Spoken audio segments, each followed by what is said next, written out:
Le Christ est venu au premier siècle en accomplissement d'une prophétie, Daniel 9, 24, 27, qui parle de 70 semaines. Le contexte montre qu'il s'agit de périodes de 7 ans plutôt que de 7 jours.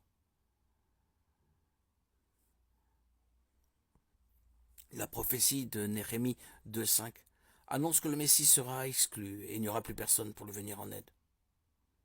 Le peuple d'un prince qui viendra détruire la ville et le sanctuaire. Puis sa fin arrivera comme par une inondation, c'est-à-dire avec beaucoup de dégâts. Verset 26. Nous avons ici dans Néhémie une référence claire à la mort du Sauveur sur la croix.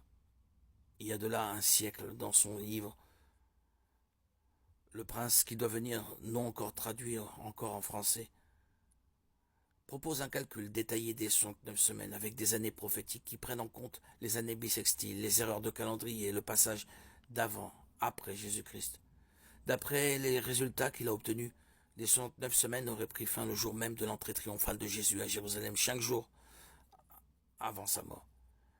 Que l'on accepte ce calendrier ou non, le fait est que le moment de l'incarnation de Christ correspond à la prophétie détaillée de Daniel, plus de 500 ans auparavant.